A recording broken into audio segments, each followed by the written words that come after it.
Hello friends, good morning. मैं अमन राज आपका अपना चैनल गीता ऑनलाइन क्लासेस में स्वागत करता हूं। आज मैं आप लोगों के लिए क्लास 7 का सब्जेक्ट साइंस चैप्टर नंबर 6 जिसका नाम है एसिड बेसिस एंड सॉल्ट का इनसाइड बेस्ड क्वेश्चन लेकर आया हूं। तो क्वेश्चन आंसर करने से पहले आपसे रिक्वेस्ट है, अगर आप हमारे चैनल में नए हैं तो चैनल को सब्सक्राइब कर ले और साथ में नोटिफिकेशन बेल ऑन कर ले और ऑल का सेक्शन पे सेलेक्ट कर ले, क्योंकि इस चैनल पे आप लोगों का इस तरह का पूरा वीडियो आता है और पूरा वो भी सीरीज में। तो वीडियो मिस ना हो आप लोगों के लिए, इसलिए आप लोग नोटिफिकेशन बेल ऑन कर ले। और हाँ, वीडियो अच्छा लगे तो एक लाइक ज़रूर करें और अपने दोस्तों में इसको ज़्यादा शेयर करें ताकि उन तक भी इन्फॉर्मेशन पहुँच सके और वो लोग भी अपना प्रिपरेशन कर सकें। तो चलिए स्टार्ट करते हैं। आज जैसे कि आप लोग देख सकते हैं चैप्टर नंबर 6 है एसिड बेसिस एंड सॉल्ट। क्या है चैप्टर का नाम? Acid basis and salt. इसके पहले हम लोग जो है थ्योरी का पूरा क्लास कर चुके हैं। अगर आप लोग नहीं देखे हैं तो आई बटन में जाके प्लेलिस्ट पड़ा हुआ है, वहाँ पे आप लोग जाके देख सकते हैं। और हाँ, नहीं वहाँ से भी मिल रहा है तो भी आपको लास्ट में इसके एंड में आपको प्लेलिस्ट बना पूरा मिलेगा एसिड बेसिस सॉल्ट का, तो वहाँ पर से भी आप लोग देख सकते हैं। और आप लोग का इधर से मतलब पूरा 1 to 5 तक पूरा कंप्लीट हो चुका है और 6 का हम लोग इनसाइड बेस क्वेश्चन लेकर आए हैं। अगर वो भी नहीं देखें तो आप लोग क्लास 7 करके पूरा प्लेलिस्ट बना हुआ है और चैप्टर वाइज करके भी बना हुआ है, तो आप लोग वहाँ से भी जाके देख सकते हैं। ठीक है दोस्तों, चलिए तो स्टार्ट करते हैं। देखिए, ट्रैक योर प्रोग्रेस, आप लोग बुक देखे होंगे, ये सीबीएसई का बुक है यूनिवर्सल साइंस करके, उसमें आप लोगों को देखे होंगे ट्रैक योर प्रोग्रेस करके है। ठीक है, तो उसमें देखिए पहला क्वेश्चन क्या है, कंप्लीट द फॉलोइंग रिएक्शन। आपको क्या करना है, रिएक्शन को कंप्लीट करना है। तो क्या रिएक्शन है? Hydrochloric acid. हाइड्रोक्लोरिक एसिड क्या होता है? स्ट्रॉन्ग एसिड होता है। वो रिएक्ट कर रहा है किससे? आयरन से। हाइड्रोक्लोरिक एसिड प्लस आयरन, मतलब हाइड्रोक्लोरिक एसिड रिएक्ट कर रहा है आयरन से, तो वो क्या बनाएगा? Equal to dice plus hydrogen gas. तो ये क्या बनाएगा? फेरस क्लोराइड बनाएगा, क्योंकि आयरन क्या होता है? आयरन आपका एफ होता है, मतलब ये होता है फेरस होता है, तो इसलिए क्या बनाएगा? फेरस क्लोराइड बनाएगा प्लस हाइड्रोजन गैस। मतलब ये आप लोग को पता ही है कि एसिड प्लस मेटल अगर रिएक्ट करेगा तो क्या बनाएगा? Salt plus hydrogen gas. तो ये सॉल्ट है, फेरस क्लोराइड क्या है? सॉल्ट है। तो इसका आंसर हो जाएगा hydrochloric acid plus iron equal to ferrous chloride plus hydrogen gas. ठीक है दोस्तों, चलिए नेक्स्ट क्वेश्चन है, name the acid which is used in the manufacture of the following object. अब आपको उस एसिड का नाम बताना है जो कि इस मैन्युफैक्चरिंग करने में उस एसिड का यूज होता है। ठीक है, तो पहला ए में क्या है? रेयन। रेयन क्या होता है? एक तरह से फैब्रिक होता है, फाइबर होता है। तो उसको बनाने के लिए क्या चीज़, कौन सा एसिड यूज होता है? उसको होता है सल्फ्यूरिक एसिड। तो रेयन बनाने के लिए कौन सा एसिड होता है? सल्फ्यूरिक एसिड का यूज होता है। ठीक है, अब रॉकेट फ्यूल। रॉकेट फ्यूल क्या होता है? जो रॉकेट में हम लोग फ्यूल यूज करते हैं ना, उसी को बोलते हैं रॉकेट फ्यूल। मतलब रॉकेट चलाने के लिए जो फ्यूल का इस्तेमाल होता है तो उस फ्यूल को बोलते हैं रॉकेट फ्यूल। तो रॉकेट फ्यूल को बनाने के लिए कौन सा एसिड की जरूरत पड़ता है? Nitric acid. रॉकेट फ्यूल को बनाने के लिए कौन सा एसिड जरूरत पड़ता है? Nitric acid. ठीक है, और उसके बाद पीवीसी। पीवीसी मतलब क्या होता है? Polyvinyl chloride. मतलब एक तरह से ये क्या होता है? ये प्लास्टिक होता है। तो पीवीसी बनाने के लिए कौन सा एसिड की जरूरत पड़ता है?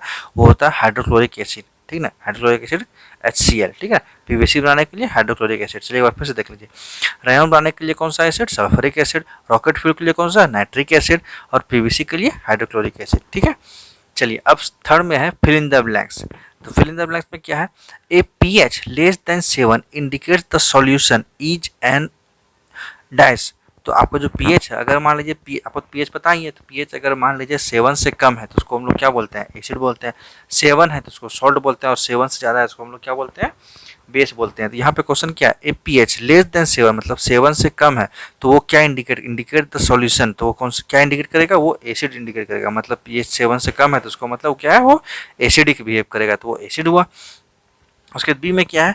ए pH greater than 7 indicate the solution is and dash. तो अब अगर pH मान लीजिए 7 से ज़्यादा इंडिकेट कर रहा है तो वो सॉल्यूशन क्या होगा? तो वो सॉल्यूशन क्या होगा? आपका बेस होगा। ठीक है दोस्तों, उसके बाद आगे है आपका a neutral solution has a pH dash. Neutral solution का pH कितना होता है? सॉल्ट होता है, उसका सॉल्यूशन क्या होता है? उसका pH स्केल होता है इक्वल टू 7। ठीक है, कहने का मतलब ये है कि pH अगर लेस होगा 7 से तो वो क्या इंडिकेट करेगा? सॉल्यूशन एसिडिक है। और pH ग्रेटर होगा 7 से तो वो क्या इंडिकेट करेगा? बेस इंडिकेट करेगा। और अगर pH न्यूट्रल सॉल्यूशन के लिए क्या इंडिकेट करेगा? Equal to 7। ठीक है, तो आप लोगों को पढ़े ही है बुक में कि pH जो होता है वो कॉन्सेंट्रेशन बताता है हाइड्रोजन का। तो अगर pH 7 से कम होता है तो वो एसिडिक होता है, 7 से ज़्यादा तो बेसिक होता है, और 7 होता है तो वो सॉल्ट मतलब न्यूट्रल। ठीक है, चलिए अब आगे देखते हैं। आगे है आपका मैच द फॉलोइंग। ठीक है, तो मैच द फॉलोइंग मतलब मैच करना है आपको। तो सबसे पहले ए में दिया हुआ कैल्शियम हाइड्रोक्साइड। तो कैल्शियम हाइड्रोक्साइड में ये इधर ये साइड में मैच नहीं करना है, इसका जो आंसर होगा वो हम लोग लिखे हैं। आप लोग बुक में देखे होंगे ये रेंडमली कुछ दिया होगा, वहाँ पे उससे उसको मैच करना है आप लोगों को। लेकिन इसमें हम क्या डायरेक्ट इसका जो आंसर होगा वो हम आंसर लिख दिए। तो कैल्शियम हाइड्रोक्साइड का क्या आंसर हो जाएगा? तो हो जाएगा सेलेक्ट लैम्प्स। ठीक है, जिसको हम लोग चूना बोलते हैं। उसके बाद पोटेशियम हाइड्रोक्साइड क्या हो जाएगा, कॉस्टिक पोटास हो जाएगा। ये सब कॉमन नेम है, ठीक है। कैल्शियम हाइड्रोक्साइड का कॉमन नेम क्या है, स्लैग लाइम है। पोटेशियम हाइड्रोक्साइड का क्या, कॉस्टिक पोटास है। और सोडियम हाइड्रोक्साइड क्या हो जाएगा, कॉस्टिक सोडा हो जाएगा। मैग्नीशियम हाइड्रोक्साइड क्या हो जाएगा, मिल्क ऑफ मैग्नीशिया हो जाएगा। एमोनियम हाइड्रोक्साइड क्या हो जाएगा, हाउस होल्ड क्लीनर्स, ठीक है। तो ये जो आप ए बी सी डी तक देख रहे हैं, चारों जो है ये सब का क्या है, ये सब कॉमन नेम है। जैसे देखिए कैल्शियम हाइड्रोक्साइड कॉमन नेम क्या है, स्लैग लाइम। ऐसे भी क्वेश्चन पूछा है common name of calcium hydroxide, तो आंसर हो जाएगा slag lime. Common name of potassium hydroxide, उसका आंसर हो जाएगा caustic potash. Common name of sodium hydroxide, उसका हो जाएगा कॉस्टिक सोडा। उसके डी में जो है magnesium hydroxide, common name of magnesium hydroxide, तो वो क्या हो जाएगा, मिल्क ऑफ मैग्नीशिया।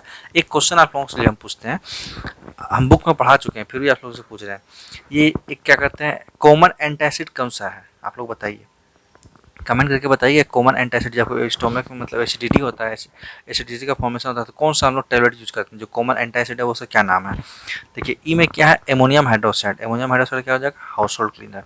आप लोगों का आंसर करना है कॉमन एंटासिड का क्या नाम है, ठीक है। चलिए तो मैच द फॉलोइंग का हो जाएगा, calcium hydroxide slag lime, potassium hydroxide caustic potash, sodium hydroxide caustic soda, magnesium hydroxide का जगह मिल्क ऑफ मैग्नीशिया, और एमोनियम हाइड्रोक्साइड का हो जाएगा हाउस होल्ड क्लीनर। अब आगे है आपका क्वेश्चन 5 में क्या है, आंसर इन वन वर्ड, मतलब आपको क्या करना है, वन वर्ड में आंसर करना है। तो पहला क्वेश्चन क्या है, a substance that turns red litmus to blue. आप लोगों को बताएं कि देखिए इंडिकेटर जो होता है वो एक सब्सटेंस से, तो वो क्या करते हैं, चेंज होता है। जब एसिड सॉल्यूशन में हो जाएगा तो चेंज हो जाएगा, क्या रेड से हो जाएगा, वो नहीं ब्लू से हो जाएगा रेड, और अगर बेस में जाएगा तो वो क्या हो जाएगा, रेड से ब्लू, और अगर न्यूट्रल रहेगा तो वो कोई कलर चेंज नहीं करेगा, ठीक है। तो वही चीज substance that turns red litmus to blue, मतलब क्या है, इंडिकेटर क्या हो रहा है, चेंज हो रहा है, रेड से ब्लू में हो रहा है, तो वो कौन सा सब्सटेंस होगा, तो वो सब्सटेंस हो जाएगा बेस। क्यों, क्योंकि बेस में क्या होता है, इंडिकेटर आपका चेंज होता है किसमें, रेड से ब्लू में, ठीक है। उसके बाद क्या, substance used for testing acid and bases. अब उस सब्सटेंस का नाम बताइए जो कि हम लोग यूज करते हैं क्या चीज़ के लिए, टेस्टिंग करने के लिए, किसको, एसिड और बेस को, तो वो क्या हो जाएगा, इंडिकेटर, ठीक है। इंडिकेटर कितने तरह का होता है बताइए, आप लोग पढ़े हैं ना बुक में, इंडिकेटर दो तरह का होता है। कौन कौन सा इंडिकेटर होता है, एक होता है नेचुरल इंडिकेटर और दूसरा होता है साइंटिफिक इंडिकेटर, ठीक है। चलिए अब सी में क्या है, an example of a neutral substance, तो क्या हो जाएगा न्यूट्रल सब्सटेंस, तो ये हो जाएगा कॉमन सॉल्ट, जिसको हम लोग बोलते हैं सोडियम क्लोराइड, तो हो जाएगा NaCl, ठीक है ना, कॉमन सॉल्ट इसको NaCl बोलते हैं। उसका डी में क्या है, the chemical name of for common salt, तो कॉमन सॉल्ट का केमिकल नेम क्या है, उसका हो जाएगा सोडियम क्लोराइड। उसका सिंबल क्या हो जाएगा, NaCl, क्या हो जाएगा सिंबल, NaCl, ठीक है ना। तो सोडियम क्लोराइड का सिंबल हो जाएगा NaCl। उसके बाद ई में क्या है, कॉमनली यूज्ड एंटासिड। अब एक कॉमनली यूज्ड एंटासिड कौन सा है, तो उसको बोलते हैं मैग्नीशियम हाइड्रोक्साइड, तो MgOH2। कॉमनली यूज्ड एंटासिड क्या होता है, मैग्नीशियम हाइड्रोक्साइड, ठीक है। अभी आप लोगों से हम क्वेश्चन भी पूछे थे, ये ये कॉमनली एंटासिड कौन सा था, तो वो क्या हो जाएगा, मैग्नीशियम हाइड्रोक्साइड। और मैग्नीशियम हाइड्रोक्साइड का कॉमन नेम क्या है, तो मिल्क ऑफ मैग्नीशिया, ठीक है। उसका सिंबल क्या हो जाएगा, MgOH2, ठीक है दोस्तों। चलिए एक बार इसको फिर से देख लेते हैं। देखिए पहला जो ट्रैक में पहला क्वेश्चन क्या है, कंप्लीट द फॉलोइंग रिएक्शन, तो हाइड्रोक्लोरिक एसिड रिएक्ट करता है आयरन के साथ, तो क्या बनाता है, ferrous chloride plus hydrogen gas, ठीक है। मतलब ये हो गया आपका एसिड, एसिड प्लस मेटल क्या बनाएगा, सॉल्ट प्लस हाइड्रोजन। ये भी ध्यान देना, अगर एसिड प्लस बेस होगा तो क्या बनाएगा, सॉल्ट प्लस वाटर, ठीक है। उसके बाद क्या, name the acid which is used in the manufacture of the following object. Rayon बनाने के लिए क्या एसिड यूज होता है, सल्फ्यूरिक एसिड, रॉकेट फ्यूल के लिए नाइट्रिक एसिड, और पीवीसी के लिए हाइड्रोक्लोरिक एसिड, ठीक है। उसके बाद फिल इन द ब्लैंक्स है, फिल इन द ब्लैंक्स में क्या है, ए pH less than 7 indicate the solution is and acid. अब जो pH 7 से लेस होगा तो वो क्या सॉल्यूशन को इंडिकेट करेगा, एसिड होगा। उसके बाद pH greater than 7 indicate the solution is base. अगर pH 7 से ज़्यादा होगा तो वो क्या इंडिकेट करेगा, वो बेस इंडिकेट करेगा, ठीक है। उसके बाद है a neutral solution has a pH equal to 7। Neutral solution का कितना pH होगा, इक्वल टू 7 होगा, ठीक है दोस्तों। चलिए अब आगे है आपका मैच द फॉलोइंग, ये आपका डायरेक्ट आंसर है मैच द फॉलोइंग में। कैल्शियम हाइड्रोक्साइड क्या हो जाएगा, स्लैग लाइम हो जाएगा, SLAK स्लैग लाइम, इसको चूना बोलते हैं। पोटेशियम हाइड्रोक्साइड क्या हो जाएगा, कॉस्टिक पोटास होगा। सोडियम हाइड्रोक्साइड क्या हो जाएगा, कॉस्टिक सोडा हो जाएगा। मैग्नीशियम हाइड्रोक्साइड क्या हो जाएगा, मिल्क ऑफ मैग्नीशिया हो जाएगा। एमोनियम हाइड्रोक्साइड क्या होगा, हाउस होल्ड क्लीनर होगा, ठीक है। चलिए अब 5 में क्या है, आंसर इन वन वर्ड, आपको वन वर्ड में आंसर करना है। तो ए में क्या होगा, substances that turn red litmus to blue, तो वो क्या सब्सटेंस होगा, बेसिस होगा। क्यों, क्योंकि वैसा सब्सटेंस जो कि रेड लिटमस, जो कि लिटमस पेपर होता है उसको क्या करते हैं, रेड से ब्लू में टर्न करता है, तो कौन सा सब्सटेंस होगा, वो होगा बेस होगा, ठीक है ना। बेस ही चेंज करता है रेड लिटमस को ब्लू में। उसका substance used for testing acid and base, वो सब्सटेंस का नाम बताइए जो कि यूज करते हैं हम लोग क्या टेस्टिंग करने के लिए एसिड और बेस को, तो वो होगा इंडिकेटर। अच्छा एक क्वेश्चन, ये substance that turns red litmus to blue तो होता है बेस, और substance that turns blue litmus to red तो वो क्या होगा, बताइए उसका, इसका आंसर आप लोग कमेंट बॉक्स में कीजिएगा। ठीक है दोस्तों, चलिए नेक्स्ट है an example of neutral substance, तो क्या हो जाएगा, कॉमन सॉल्ट। कॉमन सॉल्ट क्या एक न्यूट्रल सब्सटेंस का एक एग्जाम्पल है। उसके आगे है the chemical name for common salt, तो कॉमन सॉल्ट का केमिकल नेम क्या हो जाएगा, सोडियम क्लोराइड होगा। क्या होगा, सोडियम क्लोराइड, इसका सिंबल होता है NaCl। ठीक है, किसका, कॉमन सॉल्ट का सिंबल NaCl। ठीक है, उसके बाद है एक commonly use antacid, commonly use antacid कौन सा है, तो वो मैग्नीशियम हाइड्रोक्साइड, तो MgOH2। ठीक है ना, तो ये एंटासिड क्या होता है, एंटासिड वो चीज़ होता है जो देखते हैं सोचिए मेडिसिन है जो कि हम लोग का कभी स्टोमक में एसिडिटी बनता है तो हम लोग इनो यूज करते हैं, तो इनो में क्या होता है, एंटासिड होता है, तो वो मैग्नीशियम हाइड्रोक्साइड, तो MgOH2 होता है। ठीक है दोस्तों, तो आज हम लोग वीडियो को यहीं तक रखते हैं, और नेक्स्ट क्लास में हम लोग टेक्स्ट का जो आपका चैप्टर के लास्ट में जो क्वेश्चन रहता है, मतलब आउटसाइड क्वेश्चन जो चैप्टर क्वेश्चन करते हैं, वो क्वेश्चन का हम लोग वीडियो लाएंगे। ठीक है, तो आज हम लोग इनसाइड बेस क्वेश्चन आंसर कर लिए, और नेक्स्ट क्लास में हम लोग क्या करेंगे, टेक्स्ट बुक का जो क्वेश्चन आंसर होता है उसको करेंगे। तो वीडियो स्टॉप करने से पहले आप लोगों से रिक्वेस्ट है, अगर आप हमारे चैनल में नए हैं तो चैनल को सब्सक्राइब कर लें और साथ में नोटिफिकेशन बेल ऑन कर लें, और हाँ, वीडियो अच्छा लगे तो एक लाइक जरूर करें, अपने दोस्तों में इसको ज़्यादा शेयर करें ताकि उन तक भी इंफॉर्मेशन पहुंच सके और वो लोग भी इस वीडियो का लाभ उठा सके। ठीक है दोस्तों, तो फिर मिलते हैं, थैंक यू। तब तक आप लोग इसको पढ़ाई कीजिए और अच्छे से इसको नोट्स बना लीजिएगा, लिख लीजिए, जैसा आपको अच्छा लगता है वो कर लीजिएगा। ठीक है, तो फिर मिलते हैं, थैंक यू। और आप लोग क्वेश्चन आंसर कमेंट में जरूर आंसर कीजिएगा। क्वेश्चन क्या है फिर से आप लोग देख लीजिए, क्वेश्चन यही है, substances that turns blue litmus to red, वो सब्सटेंस का नाम बताइए जो कि ब्लू लिटमस से रेड में टर्न हो जाता है। ठीक है, तो क्या आप लोगों को कमेंट बॉक्स में आंसर करना है। ठीक है, फिर मिलते हैं, थैंक यू।